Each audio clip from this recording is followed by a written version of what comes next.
Nous sommes à présent dans la leçon numéro 6 de cette formation. Dans cette leçon, vous apprendrez à utiliser les callbacks. Alors, qu'est-ce que c'est?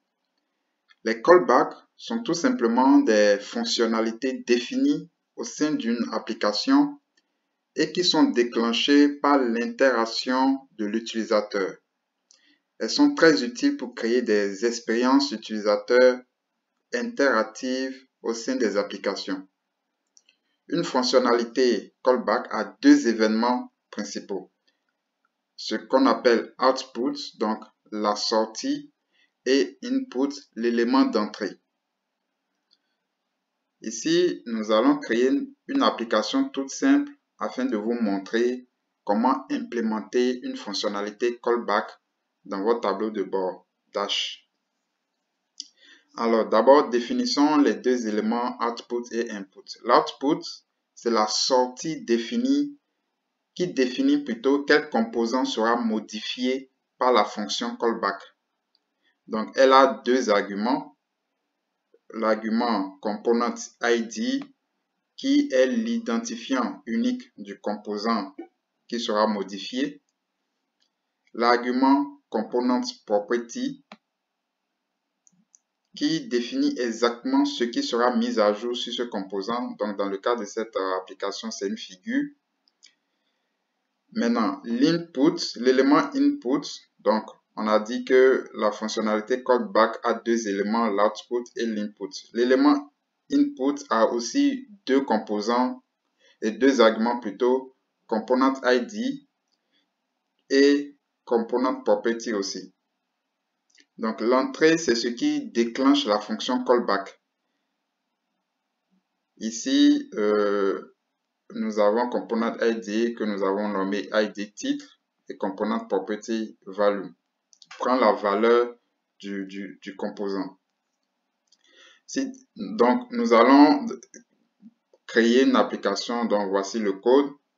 Dans cet exemple, le titre d'un graphique est mis à jour automatiquement selon la sélection de l'utilisateur au niveau de la liste déroulante. Donc, ici, la liste déroulante, c'est matérialisée par la fonction drop-down, d'accord, du module dash HTML dash core components.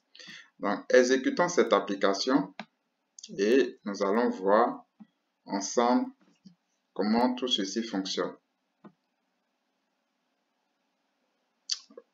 Voilà. Donc, ici, j'ai la liste déroulante.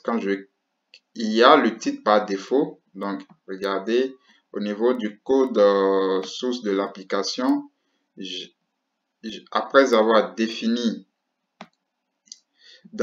au niveau de la variable mise en page donc de app layout, nous avons défini une liste déroulante qui est un identifiant unique qu'on a nommé ID titre. Les options label titre 1, value ceci est un titre, et le titre 1, etc. Donc, il y a trois possibilités au niveau de cette liste déroulante. C'est ce que nous allons retrouver au niveau de l'application. Regardez, j'ai titre 1, titre 2, titre 3. D'accord? Donc, et je définis donc ma fonctionnalité callback qui sera déclenchée lorsque l'utilisateur va sélectionner un titre au niveau de la liste déroulante. D'accord? Donc, une fois que j'ai défini ma fonctionnalité callback, je définis la fonction de mise à jour du graphique. Donc, cette fonction, elle est très simple. Donc, elle prend un argument sélection, donc quelque chose qu'on a appelé sélection, un argument. Donc, le titre par défaut, on a nommé ça titre par défaut. Si l'utilisateur fait la sélection, alors le titre maintenant sera égal à sélection. D'accord? Et nous avons construit le graphique, le diagramme à barre. Donc, regardez, lorsque j'exécute l'application, le titre par défaut est titre par défaut. D'accord? J'ai nommé ça titre par défaut. Et quand je clique sur titre 1, qu'est-ce qui va se passer? Il va prendre la valeur du titre 1. Donc, regardez ici. la valeur de titre 1, c'est bien ceci est le titre 1. Quand je clique sur, par exemple, titre 3, ceci est le titre 3. Donc, le titre est mis à jour automatiquement selon la sélection de l'utilisateur. Donc, pour définir une fonctionnalité callback, d'accord, vous définissez d'abord ce qui sera modifié. Qu'est-ce que l'utilisateur va, avec quoi l'utilisateur va interagir? Est-ce avec une liste déroulante? Il y a plusieurs types d'objets, de composants interactifs dans Dash. Ici, nous avons choisi la liste déroulante. Et l'intention ici, c'est de modifier le titre d'un graphique. D'accord? C'est juste un exemple. Hein, il n'est pas courant de modifier le titre d'un graphique dans un tableau de bord. Vous avez des titres fixes pour vos graphiques. Mais ici, c'est pour vous montrer comment utiliser les fonctionnalités callback. Alors, lorsque nous avons défini la liste déroulante, nous définissons la fonctionnalité callback avec ces deux éléments output et input. Et ensuite, nous définissons la fonction de mise à jour de notre composant, donc le composant qui sera modifié. Ici, c'est un graphique, un diagramme à barre notamment, et nous voulons modifier le titre.